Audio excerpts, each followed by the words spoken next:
Bom dia a todos. Meu nome é Raquel Altemani, eu sou gerente de projetos do IDES. Para quem ainda não tive a chance de me apresentar, muito bem-vindos. Espero que todos tenham tido a chance de confraternizar, trocar experiências, conhecer pessoas novas no nosso intervalo e tenham chegado aquecidos para a gente retomar a nossa programação. Agora a gente vai dar início à nossa próxima sessão, que vai falar sobre um tema que é muito relevante para todos nós: inclusão, diversidade e equidade. E, para comandar essa nossa mesa, eu tenho a alegria de chamar ao palco uma pessoa que o IDES admira e tem muito carinho, Mafone Odara, gerente do Instituto Avon.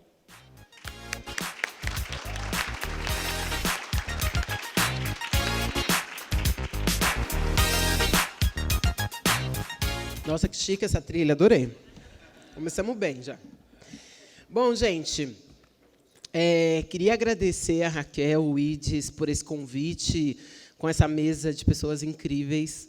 Eu acho que essa discussão ela tem ganhado um espaço importante da gente falar das coisas que realmente são importantes. Então, falar sobre esse tema, ele pode ser de um jeito onde a gente traga o que é o superficial dessa discussão, mas a escolha do nome desse painel traz a importância da gente trazer algumas camadas de aprofundamento para a gente, de verdade, conseguir fazer a virada que a gente acredita e construir um jogo que é diferente do jogo que a gente tem hoje, né?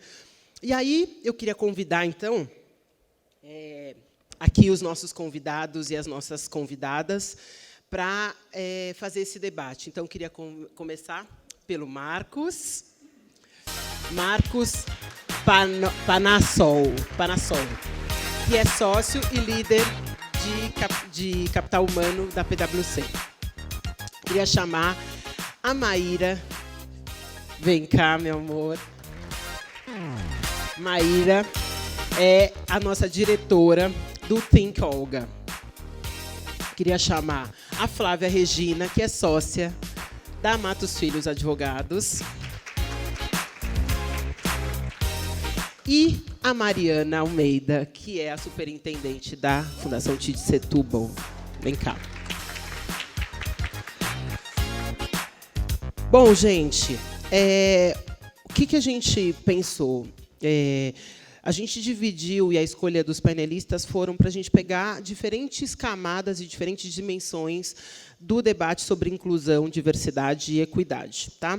Então, eu queria começar convidando o Marcos Panassol para fazer uso da palavra e trazer algumas contribuições e reflexões. Obrigada. Obrigado, Laura. Queria agradecer ao IDES pelo convite. Eu estou aqui, eu sou um sócio da PwC, mas eu também sou membro do conselho da United Way. Então, estou aqui trazendo um pouco da nossa experiência da United Way e a experiência corporativa da PwC em relação a esse tema.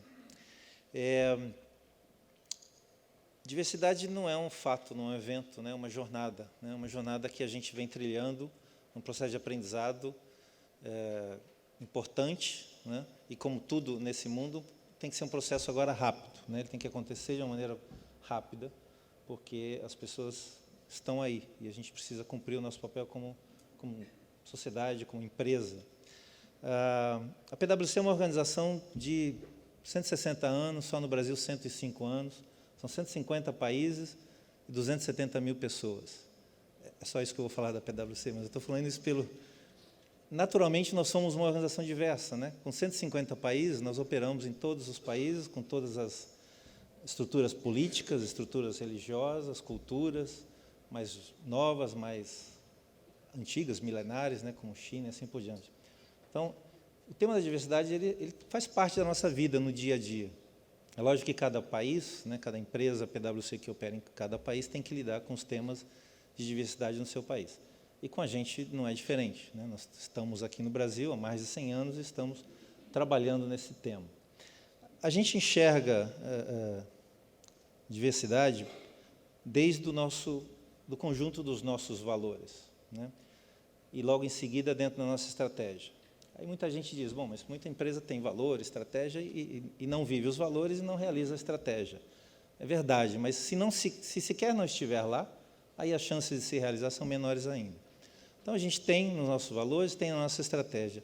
E como uma sociedade civil, nós somos uma empresa de sócios, um partnership, nós não temos donos, né? Nós estamos sócios, e a gente entra e se aposenta obrigatoriamente, a gente tem essa responsabilidade de formar os nossos sucessores e dar continuidade na empresa.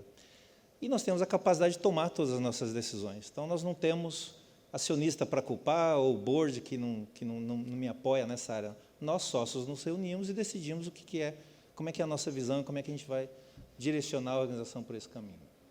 E aí a coisa fica um pouco mais fácil, porque a consciência da liderança da PwC, da qual eu faço parte, é muito clara, ali não tem discussão. Alguém falou de manhã nos painéis, olha, não dá para ficar... Isso você não discute, né? Você discute em 10 minutos, está todo mundo de acordo, o que a gente discute são as ações. A gente tem implementado nos últimos anos,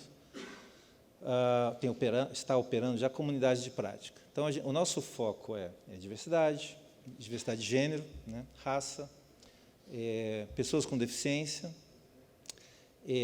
LGBT e geração, né? Nós temos um tema de diversidade geracional na PwC. Eu tenho 37 anos de PwC, mas a idade média do nosso pessoal é 28 anos. Então, o conflito está ali todo dia, toda hora.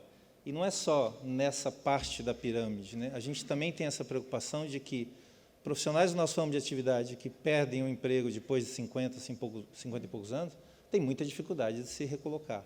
Então, a gente tem esse tema sendo tratado nas duas pontas, né? Como é que eu trago de volta esses talentos que estão no mercado com dificuldade de recolocação para nos apoiar dentro de um programa que a gente chama de Senior Citizen. A gente fez um piloto ano passado e funcionou muito bem. Então, dentro dessas 5 dimensões, dentro do conceito de que está na nossa estratégia, a gente tem que trabalhar isso todo o dia, aí vem a parte mais difícil do trabalho, né? Transformar isso em realidade. É a parte mais difícil, mas é a parte que eu mais gosto, porque é onde a gente consegue impactar as pessoas diretamente. Eu gosto de atender cliente também, né? Mas depois dos clientes vêm as nossas pessoas, né? E aí a gente tem alguns desafios, que às vezes são estruturais, como a gente já discutiu aqui, e às vezes são decisões que precisam ser tomadas, né? Então, por exemplo, no tema de diversidade de gênero, nós não temos dificuldade nenhuma em atrair mulheres. Na realidade, hoje, nós temos mais de 50% da nossos profissionais são mulheres. Mas, com o tempo, no seguir da carreira, a gente acaba perdendo. Então, 50% na base, 35% entre os consultores mais experientes, 25% nos gerentes, e quando a gente chega a sócios, cai para 17%. Né? Então, a gente tem implementado uma série de programas, além de um conjunto de programas que suportam o entorno da mulher dentro da nossa profissão, né? Licença maternidade de 6 meses, a mulher, quando volta da licença maternidade, ela recebe a mesma rating, né? A avaliação que ela tinha antes de sair, independente do período que ela trabalhou, porque a gente preserva o bônus, preserva o salário, preserva a carreira da mulher. Então, a gente tem um conjunto de ações bastante importantes nesse sentido. Implementamos um programa de sponsorship, né? Estamos na 2ª turma, então nós temos 20 das nossas consultoras mais experientes, consultoras e auditoras, né? Dentro de um programa, com a consultoria de uma empresa especializada do terceiro setor, nos apoiando, dentro de um processo de desenvolvimento de autoconhecimento, trabalhar os vieses da organização, e das próprias participantes do programa. Cada uma está recebendo um sponsor, que é um sócio ou uma sócia experiente, para acompanhá-la, para ajudá-la nessa jornada. Esse programa está em andamento agora. Então, a gente tem um conjunto de temas ali que a gente trabalha. Já temos alguns resultados. Nos últimos 2, 3 anos, 40% das novas admissões à sociedade são de mulheres. Então, a gente está conseguindo fazer a retenção ali em cima com o desenvolvimento. No tema de raça, por exemplo, é o contrário. A gente tem dificuldade de atrair, né, no mercado negros. Se a gente continuar fazendo o que a gente fez nos últimos anos, a gente não vai mudar o processo. Então, nós entramos, e aí a vantagem de ser uma sociedade, né, a gente decide o que vai fazer e a gente implementa, porque só depende da gente. Então, nós entramos alterando o processo, né, para que a gente pudesse ampliar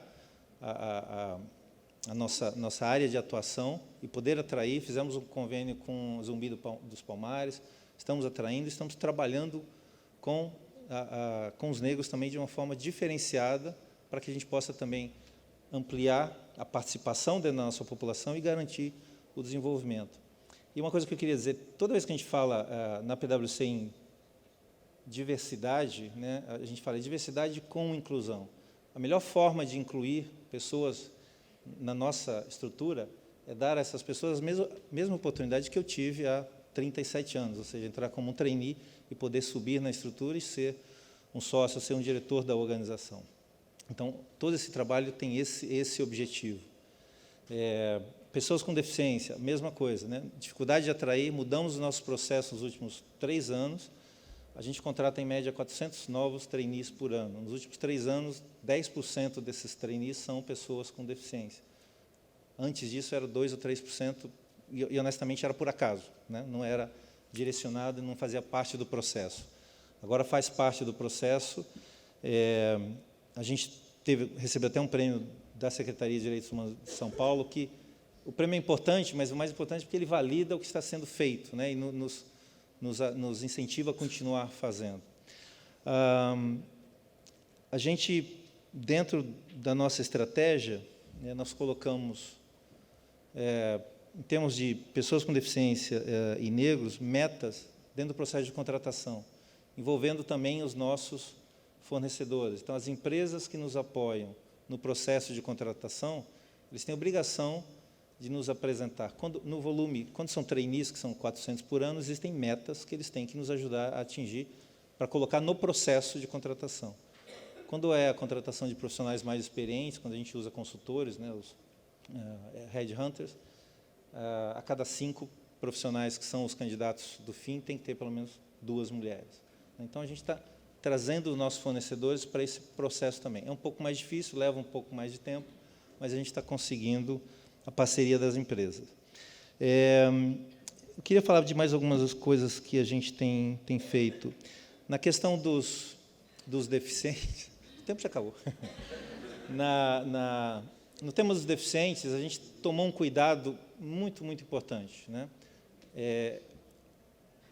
Para cada pessoa com deficiência, nós fizemos uma análise, qual era a deficiência, qual era o entorno que aquela pessoa iria trabalhar e que tipo de solução essa pessoa precisava para poder desempenhar.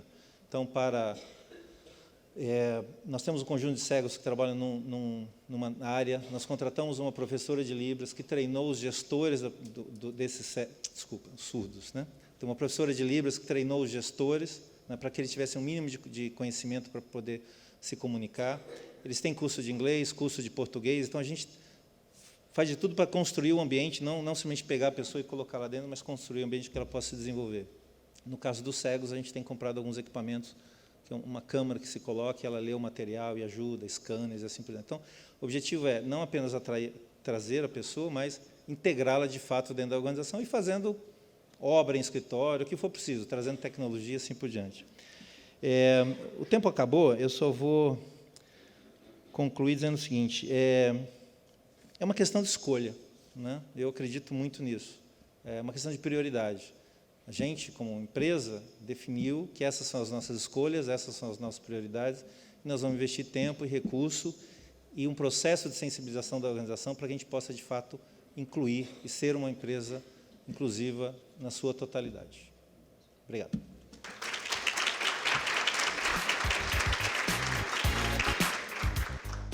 Queria chamar agora a Flávia Oliveira para contar para a gente a experiência na Matos Filho.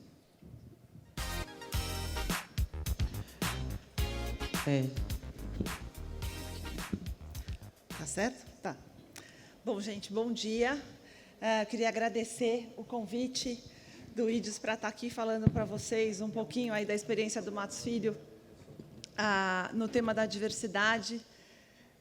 Como sociedade de advogados, né, a gente tem uma semelhança muito grande com a PwC, porque o Matos Filho também é uma partnership e também trabalhamos com pessoas. O nosso maior ativo, o nosso maior produto é o produto intelectual, que é produzido pelos nossos advogados. Então, o que nós mais temos no escritório são pessoas, né? A gente não tem um produto que a gente vende no supermercado, assim, né? Então, é o serviço intelectual que é produzido pelos nossos advogados. E nós percebemos, ao longo do tempo, junto, acho que com o setor jurídico como um todo, que o nosso setor definitivamente não era um setor diverso. Então, quando a gente olhava para dentro dos escritórios de advocacia, principalmente, ou mesmo dentro do judiciário, a gente viu uma diferença muito grande. Os escritórios, os sócios são majoritariamente homens, não tinham negros nos escritórios, portadores de deficiência devia ter um ou outro, e que a gente não olhava para isso. Então, a gente acordou um dia e falou assim, a gente precisa fazer alguma coisa e precisamos fazer isso rápido. Então, o escritório tomou essa decisão há uns 5 anos atrás, e a gente montou o nosso primeiro programa, que foi o de igualdade de gênero, para trazer mais equidade na paridade homens e mulheres, e desde então a gente vem fazendo uma série de políticas, a gente criou um grupo de afinidade, que é o For Women, e hoje eu posso dizer que a gente tem um ambiente muito mais agradável e muito mais, vamos dizer, promissor para as mulheres. Então, hoje em dia, as advogadas que viram sócias no escritório, elas têm licença maternidade de 6 meses, como as advogadas que são seletistas. A gente tem essa diferença. As advogadas são todas seletistas contratadas, e, quando nós viramos sócias, a gente passa a fazer parte do contrato social do escritório. Então, assim, tinha uma angústia, vou virar sócia, vou ter filho, e aí? O que vai acontecer? Então, agora, você fica 6 meses na sua casa, a sua remuneração está pré-combinada com o escritório, que é aquilo que a gente combina anualmente, né, faz a avaliação dos sócios e tudo mais. Você pode ficar esses 6 meses cuidando do teu filho e voltar tranquilamente, que a sua remuneração está garantida, e a sua avaliação vai ser feita com base nos últimos anos todos que você se dedicou ao escritório. Então, assim, o que são 6 meses, pensando nesse compromisso de longo prazo que o escritório e os advogados têm, né, e os sócios têm. Acho que um outro ponto importante, depois do que a gente conseguiu equilibrar a questão de gênero, veio o nosso segundo programa de afinidades, que é o programa LGBT+, que a gente chama de M-Friendly, que é o nosso segundo grupo de afinidades, em que a gente percebeu que as pessoas, não que não existissem homossexuais no escritório, simplesmente as pessoas, elas não existiam, elas eram transparentes. Eu lembro quando a gente lançou o programa, veio o depoimento de uma advogada que era homossexual, ela falava assim, eu trabalhava há 8 anos no escritório, toda segunda-feira as pessoas contavam o que acontecia no final de semana, e o meu final de semana era sempre em branco, porque se eu contasse aonde eu fui, as pessoas iam saber que o meu programa era um programa LGBT. Então, eu não contava nada nunca. Eu não contava para onde eu ia viajar, quem era o meu companheiro ou companheira, aonde eu tinha saído. E a gente percebeu quanto essas pessoas viviam angustiadas. E o programa, hoje em dia, as pessoas estão no ambiente de trabalho em que elas podem falar a sua, vamos dizer, não é opção sexual, né, mas elas podem se declarar abertamente, porque o que a gente está se preocupando é a qualidade do trabalho intelectual que ela tem, e não se ela é ou não homossexual. Um outro grupo de afinidade que hoje também é muito forte no escritório é o grupo racial. Eu tenho super orgulho de falar dele, porque a gente está tentando fazer várias ações. Então, hoje em dia, a gente anda no corredor e a gente tem uma diversidade racial no escritório. Claro que ainda é uma minoria absoluta, mas, assim, de todos os esforços que a gente fez, acho que o mais bacana é um programa que chama Soma Talentos, em que a gente contratou esse ano 16 jovens de 1º e 2º ano de faculdades de direitos diversas. Então, a gente tirou um pouco daquela barreira de faculdade de primeira linha, e o nosso objetivo é treinar esses jovens para que, depois desse programa de 2 anos, em que eles têm mentoria, aula de português, aula de inglês, um reforço de inglês, que eles possam ou aplicar para o programa do escritório, que chama Jovens Talentos, que é o programa de estágio do Matos Filho, ou que eles possam ir para outros lugares e que, de fato, eles tenham a liberdade de escolher para onde eles vão, que eles tenham autonomia para escolher onde eles vão trabalhar. Então, esse é muito bacana. O nosso outro programa é um programa de inclusão PCD, em que a gente está começando, ele começou no ano passado, na verdade, em que a gente está buscando ainda e dar oportunidades para as pessoas que estão lá dentro do escritório, já com deficiências, né? Então, a gente está tentando ainda buscar e entender esse grupo e pensar num programa mais ativo para eles. E o último programa que a gente fez é o programa de inclusão religiosa, que a gente abriu esse ano, agora em agosto desse ano, e que a gente está vendo que é um desafio assim enorme. A gente não imaginou que pudesse ser tão desafiador você respeitar a liberdade religiosa de todo mundo. Paralelamente a isso, né, o que a gente pensou enquanto escritório de advocacia? Porque a gente tinha obrigação de produzir alguma coisa para além do escritório, né, do olhar interno. E, no ano passado, a gente escreveu um livro que chama Do Direito à Diversidade para o Direito da Diversidade. E a gente pegou esses 5 pilares e procurou, nos tribunais brasileiros, decisões judiciais e nas leis brasileiras, pressupostos legais que, de fato, falem da obrigação da diversidade, do quanto a gente tem que cumprir esses pressupostos de diversidade.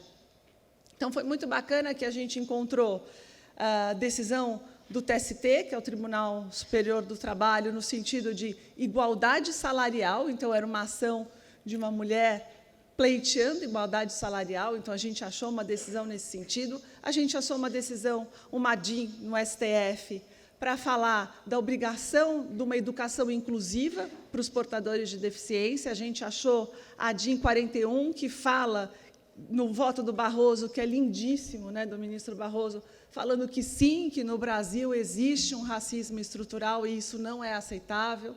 E da obrigação das empresas, a gente achou uma decisão muito interessante também do TST, da obrigação das empresas em impedir ações ou atitudes que sejam antidiversidade. Nossa, fugiu a palavra completamente. Antidiversidade. E que a empresa, nesse caso, ela foi culpada e teve que pagar no caso era uma ação individual, ela foi responsabilizada por um dano moral, porque ela não agiu para impedir uma ação antidiversidade do seu empregado.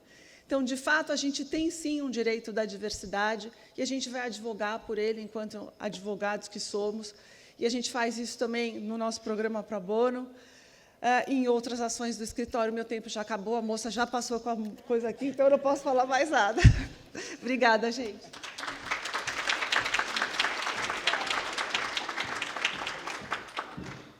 Obrigada, Flávia. Eu queria chamar agora a Maíra Ligori para contar para a gente o trabalho maravilhoso de Think Olga e Think Eva. Também amei a musiquinha e amei o trabalho maravilhoso. Obrigada por qualificar.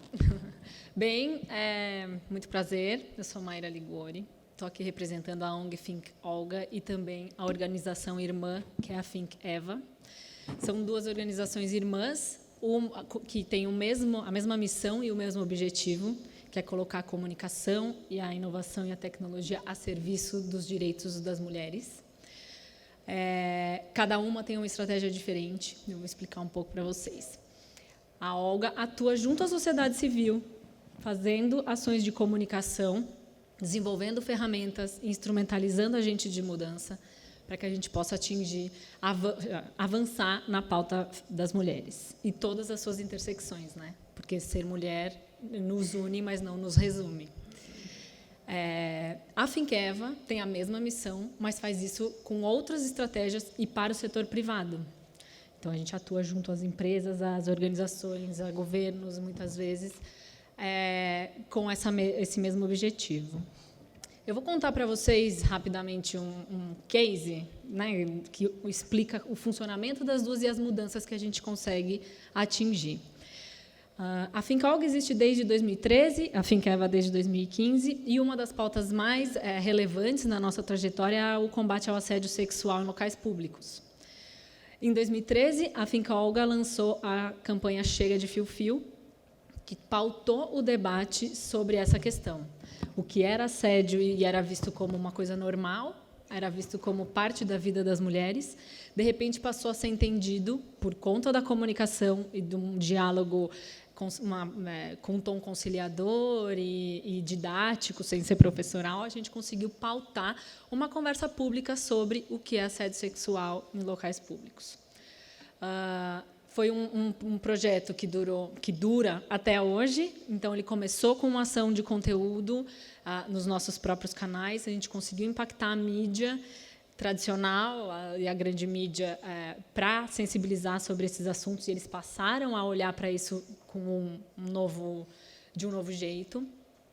A gente lançou uma ferramenta colaborativa, que foi o Mapa da Chega de Fio-Fio, que também trouxe uma perspectiva visual e geográfica sobre o problema. Não tinha o intuito de resolver o problema, isso não está ao nosso alcance sozinhas, mas ajudou a empurrar essa pauta.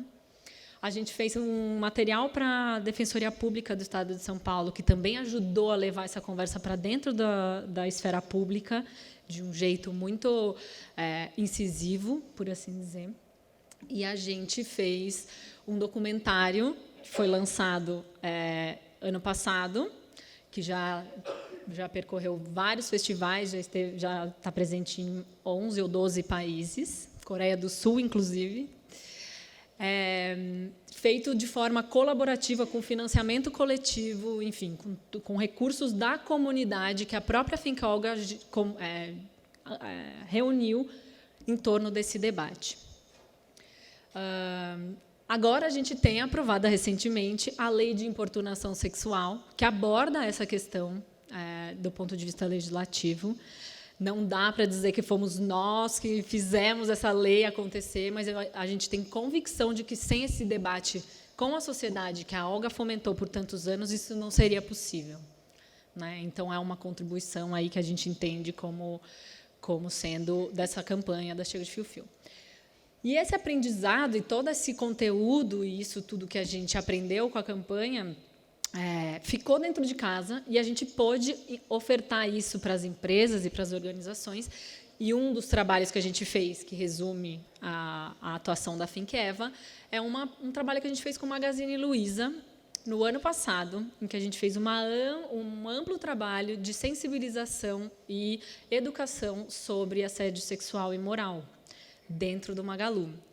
Então, é assim que a Finca-Olga e a Finqueva se completam nas suas jornadas, né? A questão da diversidade, ela permeia tudo o que a gente faz, ela coloca o tom, ela coloca as pessoas da nossa equipe de forma diversa também. Então, a gente tem a preocupação de ter esse time bem diverso. A gente trabalha junto às agências de publicidade também, então é mais uma frente de transformação que a gente entende que a gente tem como comunicadoras, a gente tem acesso e tem como levar a uma mudança estrutural para dentro também. Então, desde 2013, 2015, a gente trabalhou muito com a Avon. A gente já esteve na PwC e a gente já esteve na Matos Filho. Olha que honra. Então é isso. Acho que algumas palavras só sobre a nossa visão, então, sobre diversidade. Eu concordo muito quando a gente diz que é uma jornada, né? O Marcos trouxe isso, eu acredito que, de fato, que não é uma coisa que tem começo e fim, começo, meio e fim, é uma coisa que precisa acontecer de forma perene dentro das organizações e da sociedade, é uma conversa que não pode se encerrar. Mas eu discordo quando o Marcos diz que é uma escolha. Eu entendo a coragem que a PwC teve ao encampar essa missão, ao assumir essa missão, mas eu entendo que é inevitável que as empresas e organizações passem por isso em algum momento. E eu acho muito inteligente que as pessoas entrem nessa conversa o antes possível, porque a gente está falando de futuro do trabalho, a gente está falando de imagem de marca, sim, a gente está falando de clima, a gente está falando de tantas questões que não dá para a gente achar que esse tsunami vai passar e a gente não vai se abalar, né? Eu acho que é algo que está vindo com força e vai impactar todo mundo. Então, é isso. É o que a Olga e a Finkeva acreditam e é a forma como a gente trabalha. Obrigada.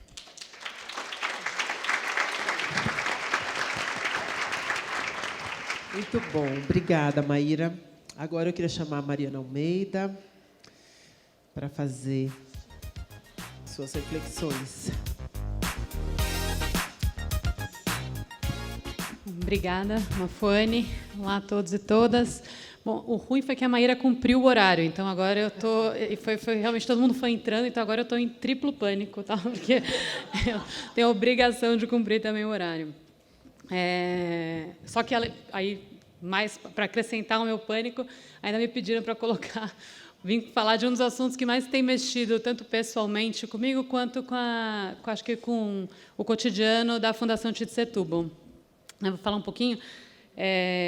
A Fundação ela trabalha com territórios, trabalha com as desigualdades socioterritoriais, explorando um pouquinho o que pode ser feito para reduzir as desigualdades entre centro e periferia. E trabalha com isso de uma maneira bem ampla, pensando tanto em mobilização do poder público e da comunidade para a constituição de melhorias urbanas, uma coisa mais de investimentos, de geração de renda, enfim, bem amplo, quanto do ponto de vista simbólico, né, de como é que você supera essa segregação entre espaços e sujeitos que, às vezes, não é tão óbvia que a gente não vê. Então, quando eu escuto todas as experiências que foram colocadas aqui, vem muito, né, ao encontro do que a gente faz, defende e apoia pela Fundação, que é essa necessidade de afirmar um esforço em prol da diversidade. Eu entendo quando a Maíra falou que agora fez a provocação de que é inevitável, mas a gente entende que, embora para uma sociedade melhor seja inevitável, se o esforço não acontece, na verdade, a mistura entre sujeitos, a mistura entre os mundos, a diversidade, ela não necessariamente acontece. Você precisa realmente ter essa consciência, você ter a consciência de que o mundo depende disso e incorporar para poder transformar esse cotidiano. Então, para a gente é muito importante ser afirmativo sobre isso. A própria Fundação tem na composição do seu quadro técnico, do nosso trabalho, uma forte preocupação com diversidade racial e equidade de gênero. Mas, então são nossas bandeiras, nós somos antirracistas, somos feministas, porém, o ano passado, foi citado um pouquinho aqui também, o ano passado a sociedade brasileira se polarizou muito, né? Todo mundo sabe, já comentaram isso aqui. E no ato da polarização, parece que o polo é isso, né? São dois polos. Então, eu tenho a feminista e o antifeminista, né? Aquele que é contra o racismo e aquele que é racista. E nada no meio, né? Só essas duas situações. E para quem trabalha em comunidade, para quem trabalha no território, o território é permeado por um conjunto de sujeitos muito mais diversos, né? Que, obviamente, estavam aí dentro desse caldo polarizado. E eu acho que a Fundação se colocou a necessidade de ir além dessas duas situações, assim, porque se ela se colocasse nesse polo, ela ia falar, bom, se nós somos feministas, todo mundo que se colocar como antifeminista no território, a gente não vai trabalhar com esse pessoal, ou a gente não vai trabalhar com quem não for realmente contrário ao racismo. Isso reduzia demais um trabalho que a gente estava fazendo. Então, aliás, eu estou numa posição super boa, porque eu estou falando super bem de um trabalho que nem fui eu que comecei. Eu estou na Fundação há 6 meses, e isso foi uma atividade que começou no ano passado. A partir daí, foi elaborada a gente contratou uma pesquisa junto com o Plano CDE, que está aqui em algum lugar ali. Obrigada pela pesquisa. Ela só mexeu, não consigo mais dormir, mas foi ótima pesquisa. Que é o conservadorismo e as questões sociais. O que foi feito? A ideia foi assim, vamos conversar com pessoas que não estão nesses polos, vamos conversar com um meio, esse meio deve existir, a gente quer entender se existem pontes ou não. Para aqueles que já não estão, que não estão fazendo esse esforço afirmativo, será que existe como comunicar com eles e falar dessas questões sociais e falar das questões de diversidade com quem, a princípio, não se coloca a favor disso? Né? E não necessariamente se coloca contra, mas que, a princípio, não se coloca a favor disso? Então, a pesquisa foi uma pesquisa qualitativa de conversas profundas com tríades de pessoas em 4 cidades, São Paulo, Rio, Porto Alegre e Recife.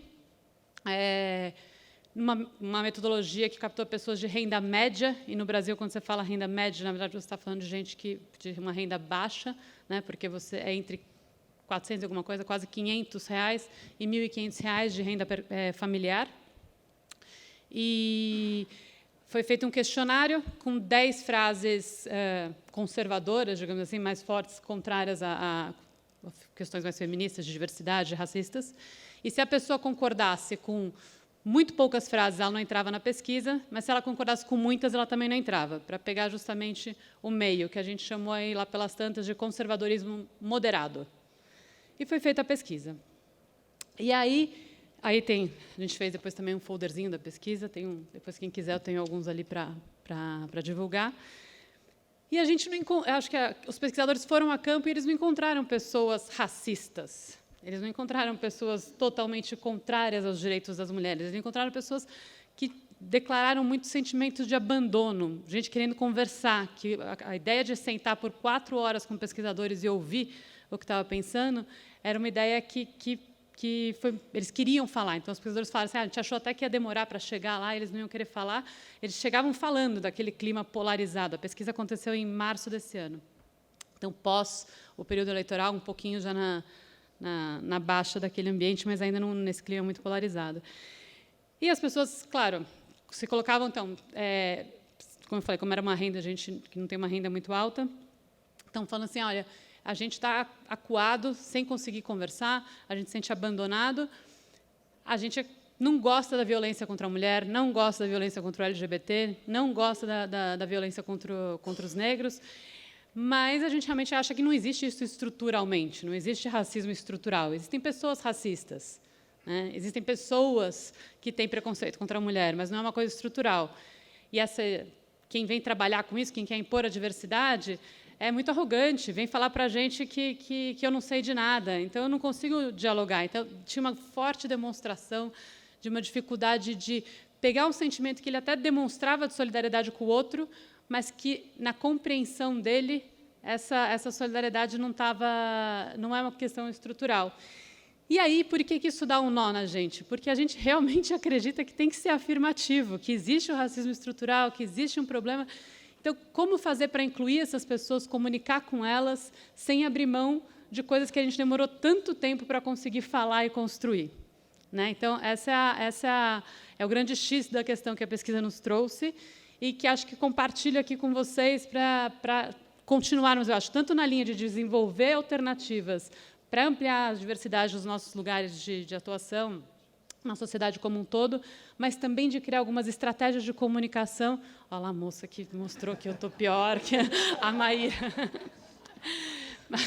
Estou quase. Então, além de criar estratégias de realmente ampliação da diversidade, como é que a gente cria estratégias de comunicar a importância dessa diversidade? Porque, no fundo, para a gente, e quem está brigando por isso, isso é um sonho de sociedade que a gente fala, pô, inclui todo mundo, por que será que alguém não vem comigo nisso? Né? Tem algo na nossa comunicação que está faltando para chegar em pessoas que também ganhariam com essa sociedade mais diversa e mais plural, mas que ainda tem dificuldade de elaborar da forma como a gente gostaria, ou como para vir para junto. Então, acho que era essa a provocação inicial, já passei do meu tempo, vamos ao debate. Sensacional, obrigada. Bom, gente, a gente quis fazer essa pressão no tempo para garantir uma conversa. Vocês vão continuar falando, né? Mas eu acho que a gente está num momento de discutir esse tema que precisa avançar para além da página 2. Tudo bem, todo mundo sabe que a gente precisa falar sobre diversidade, todo mundo sabe que a gente tem um problema no país, todo mundo sabe que a gente está vivendo o momento que a gente está vivendo, mas o que a gente faz com isso, né? Então, a proposta que a gente trouxe hoje para conversar com vocês é um pouco olhar para esse cenário que a gente tem de país, para o tamanho do desafio que a gente tem como sociedade, como nação, e pensar nós, como filântropos, como investidores, investidoras sociais, o que a gente faz para virar essa chave, né? Tudo isso que foi falado são elementos que nos ajudam a pensar quais são os pilares que a gente não pode deixar de trabalhar para que a gente consiga mudar essa curva. E eu acho que vale a pena destacar de cada um do que eles trouxeram, de que, como o Marcos trouxe, e eu acho que a Maíra falou bem, assim, não é uma escolha, mas é uma escolha. é uma escolha, e eu lembro que a Luísa Trajano falava muito isso. Ela falava assim, a única possibilidade da gente acabar com a desigualdade entre mulheres e homens é uma caneta. E quem tem a escolha e o poder de fazer isso, talvez não seja uma escolha, mas seja o poder, talvez a palavra melhor seja essa, é a gente entender que essa é a única possibilidade da gente crescer como sociedade, e não é porque a gente é bonzinho. É porque a sociedade, para ser melhor, ela precisa de todas as pessoas que fazem parte dela, e a gente ainda não entendeu isso. E isso ficou muito claro. Eu tive, essa semana, com um grupo de líderes, de jovens da extrema esquerda e extrema direita, que estão muito preocupados com o que aconteceu nesse processo de polarização, que, inclusive, eles fizeram parte. E aí eles chamaram um grupo de pessoas e falaram assim, gente, a gente está preocupado com o que vai acontecer com o país. Nem a extrema esquerda, nem a extrema direita podem ganhar, porque um dos lados que ganhar vai destruir completamente tudo que não for ele. E isso é o momento que a gente está, né? Todo radicalismo, ele dificulta um processo de negociação e um processo de conversa.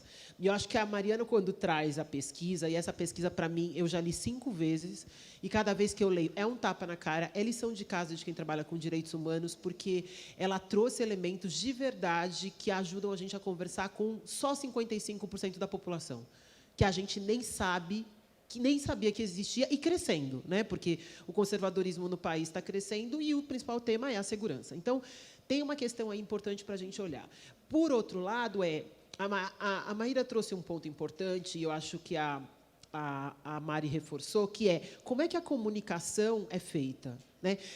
Para entender que a chave da comunicação não é para comunicar aquilo que a gente faz. A comunicação é a estratégia, a forma com que a gente vai fazer as coisas. E a gente entende a comunicação de forma errada. E eu acho que a Má trouxe brilhantemente como o Sinkeog e o Sinkeva têm feito isso, porque realmente a comunicação precisa estar nesse olhar estratégico. E a Flávia trouxe um elemento que a gente precisa considerar, que é o seguinte, sem políticas claras e com decisões muito claras, escritas, porque é o seguinte, pode estar na cabeça da Flávia, ela é ótima, aí ela sai. O que acontece? E isso acontece muitas vezes. Está na cabeça, não, aqui está tudo resolvido, aqui a gente sabe que tem que ser assim. Sabe, está escrito aonde? Como é que isso é feito? Como é que a gente quebra? Porque não existe outra forma da gente quebrar os vieses inconscientes, os processos, se a gente não coloca regras que vão fazendo com que essas coisas sejam quebradas. Parece uma coisa simples pensar, mas é óbvio que uma sócia e uma advogada deveriam ter a mesma licença maternidade. Não, não é óbvio, porque o óbvio precisa ser dito, né? Então, acho que essas questões, elas precisam estar, e não são as grandes transformações, são as coisas muito pequenas, porque essas coisas muito pequenas, somadas, dão uma coisa e uma desigualdade do tamanho que a gente está vendo. Então, acho que essa é um pouco da conversa que a gente queria fazer, que é de que mudanças exatamente a gente está falando, né? O que a gente precisa olhar dentro das nossas estruturas. E aí eu queria só entender quem aqui é investidor e investidora social, só para a gente entender como é que está na sala. Vai lá. Legal. Meu nome é Luciana, eu sou fundadora do Estou Refugiado, que foi uma escolha também há 5 anos atrás, dentro da minha empresa. Na verdade, eu sou um misto de sociedade civil e angel, né? Porque eu fui, durante 4 anos, angel do projeto, né? Então, parte do recurso da minha empresa, do lucro, eu dirigi para montar esse movimento, que hoje a gente conseguiu empregar quase 1.000 pessoas no mercado de trabalho. E o Brasil, ele, do ponto de vista de refugiados, ele tem a maior diversidade. A gente recebe aqui mais de 80 nacionalidades diferentes. E eu queria fazer uma provocação, primeiro, porque a questão do refugiado talvez não teve tempo, né, de ser falado, né?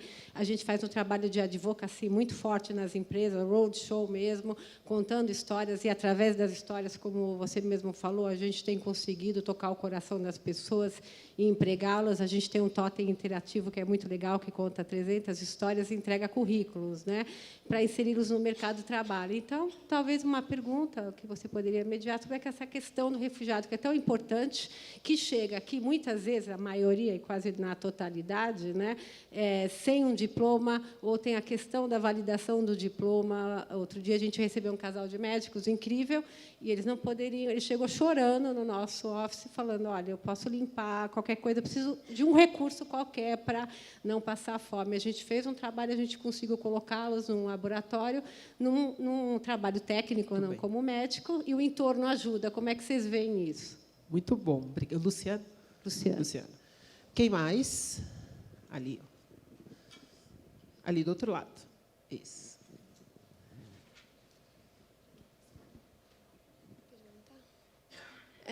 Bom dia, tudo bem? Meu nome é Maria Antônia, eu sou de Salvador. E eu queria fazer uma pergunta especificamente para a Maíra, do Tem Olga, porque eu tenho um clube que se chama Roda Baiana e a gente faz atividades voltadas para a igualdade de gênero na cidade de Salvador, que existem muito poucas. E no dia 21, a gente vai fazer um evento sobre violência doméstica, que é algo que, na Bahia, de maneira geral, é muito forte. Só que tem um problema gigantesco, porque, primeiro, como que a gente faz para fazer com que a juventude tenha noção de que esse diálogo é importante, sabe? A gente faz muitas chamadas pelo Instagram, pelo Twitter, pelas redes sociais, e as pessoas se mostram, assim, bastante interativas, mas na palestra em si, poucas pessoas aparecem. A gente já teve experiências com outros eventos que poucas pessoas apareceram. E isso me fez pensar um pouco sobre onde é que eu estou errando. Onde é que eu não... Porque o problema existe, violência doméstica existe. É algo muito, muito assim, difícil e muito pouco falado. E quando alguém quer falar, poucas pessoas aparecem para ouvir, sabe? Onde que as comunidades, de maneira geral, estão errando nessa chamada, sabe? Essa é a minha pergunta. Oi, eu sou a Júlia. Eu queria voltar ao tema da polarização. Acho que é um tema que é super importante nesse momento que a gente está vivendo. Eu queria, enfim, queria dar um pouco mais de oportunidade para vocês trazerem mais dados da pesquisa. Eu queria, inclusive, entrar em contato com essa pesquisa e entender de que forma que cada uma das organizações que estão aí estão trabalhando internamente essa polarização, tanto das empresas, né, no ambiente da advocacia ou da consultoria. Então, como cada uma das organizações estão fazendo, estão atuando em tentar reduzir ou tentar criar um pouco uma ponte entre esses extremos, e de que forma, né, assim, que forma que enquanto rede de filântropos e de investimento social, a gente pode apoiar esse momento tão cindido da sociedade. Bom, começando pela questão dos refugiados, né? A gente já está olhando isso no escritório.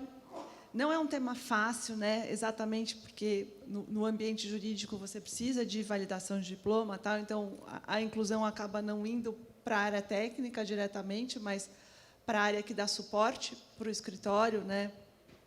Para as pessoas que trabalham na administração, mas a gente está se esforçando. E um outro ponto, o escritório tem um programa pro bono há muitos e muitos anos, e de 3 anos para cá, a gente fez uma reviravolta no nosso programa pro bono exatamente para que ele tivesse enquadrado nesses 5 pilares de diversidade de uma maneira integral. Então, hoje em dia, os nossos esforços são para atender pessoas físicas e não mais organizações sem fins lucrativos, e a gente atua basicamente na defesa de direitos. E um dos nossos pilares nessa defesa de direitos é atuar em prol dos refugiados. Então, a gente fez uma parceria com a Caritas, que é uma organização que atende refugiados e nos referencia casos de alta complexidade. Então, de alguma forma, a gente atende essa demanda dos refugiados fazendo aquilo que a gente sabe fazer de melhor, que é prestar serviços jurídicos e atuando em causas de interesse público e tentando levar e chamar a atenção de causas que são mais paradigmáticas, né? Então, esse é o esforço maior que a gente tem feito, mas a gente começou uma política interna. A gente, de fato, ainda tem que ser super sincero, acho que a gente ainda não contratou ninguém, mas eu sei que a gente está num esforço de parceria, até com a própria Caritas, que nos apresentou algumas pessoas, algumas organizações, para exatamente conseguir contratar refugiados. Obrigada, Flávia. Maíra? Ou você quer falar, Marcos? Só para complementar Tem 2 minutos. Luciana, me procura depois, quando a gente terminar, né, porque a gente está entrando com isso no radar. De fato, uma boa parte dos nossos profissionais a gente precisa da validação ou a gente tem tempo para validar. Então, a gente está começando a trabalhar com isso e a gente conversa. A polarização, só queria fazer um comentário interessante. Foi novidade para nós, não a polarização, mas como é que ela se refletia dentro da empresa, porque ela não tinha corte, né? A polarização dentro da empresa se refletiu, né, entre os sócios até os assistentes. Então, como é que eu lido com isso agora? Porque não dá para eu... Bom, tem vocês da esquerda, vocês da direita, você de cima, você de baixo, não.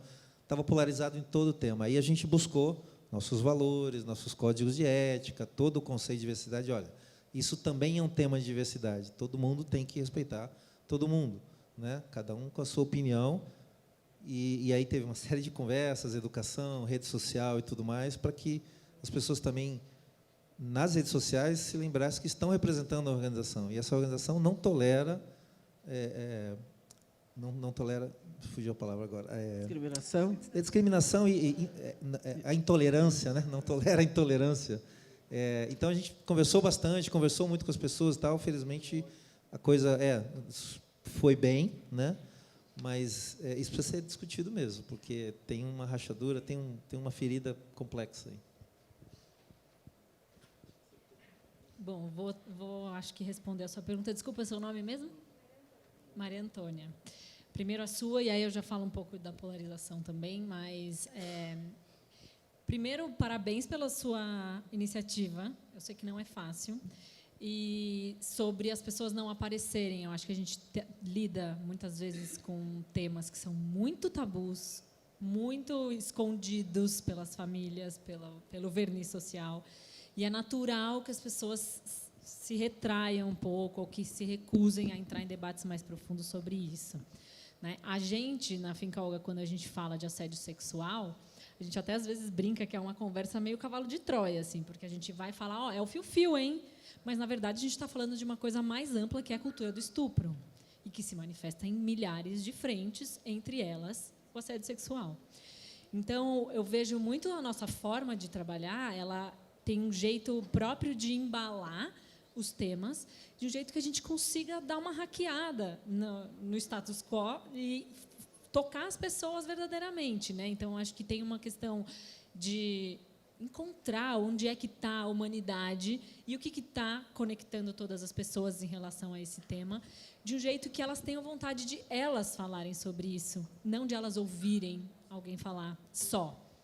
Então, acho que isso também pode ajudar a quebrar umas barreiras e amplificar as vozes. E uma pessoa que fala, é o efeito dominó, a Ju sempre fala, né? Uma pessoa que fala encoraja a outra a falar, e a outra a falar, e a outra a falar. E o meu tempo está esgotado, tchau.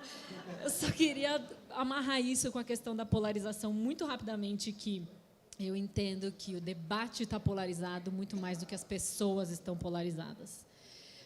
Eu acho que tem muita gente fora do debate ainda, e a gente precisava trazer essas pessoas para a conversa. Eu não conheço a totalidade da pesquisa, então eu queria, enfim, você me corrija se eu estiver errada, mas muitas vezes eu acho que existem 2 grupos gritalhões e um monte de gente perdida no meio.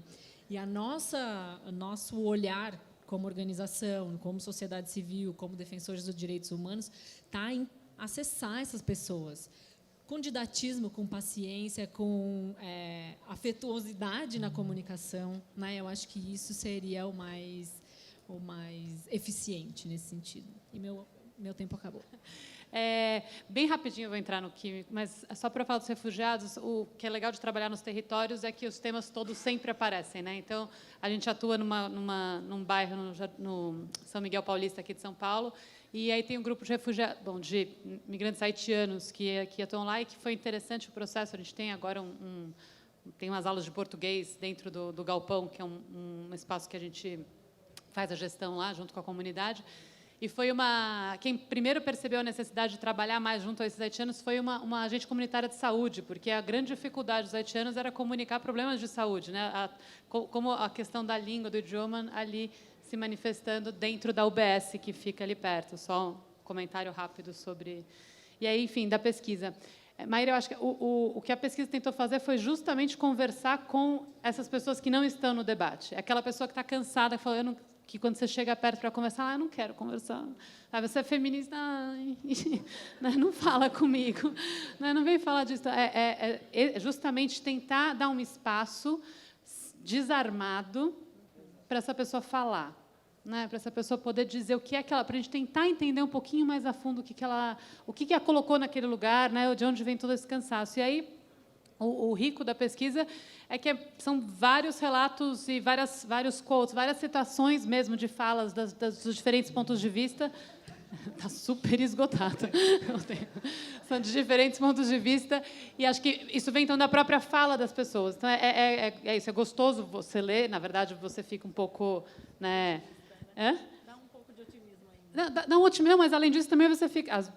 Tem coisas que você discorda totalmente, tem coisas que você fica... Putz, como é que eu respondo a isso? A gente vai reagindo o tempo inteiro, mas é uma forma de diálogo. Acho que a pesquisa, na verdade, traz alguns diálogos que talvez todo mundo já tenha tido com pessoas diversas por aí, mas coloca no mesmo lugar e tenta fazer dar ajuda analítica para a comunicação, para hackear, talvez, que nem você colocou, hackear essa conversa e conseguir procurar os pontos em comum e as pontes. Então, é isso. Convido aí, a pesquisa está aberta no site da Fundação.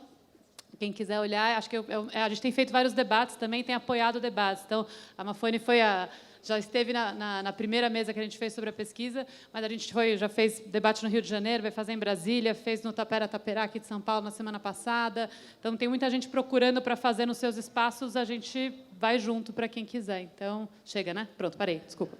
Não, gente, é isso, né?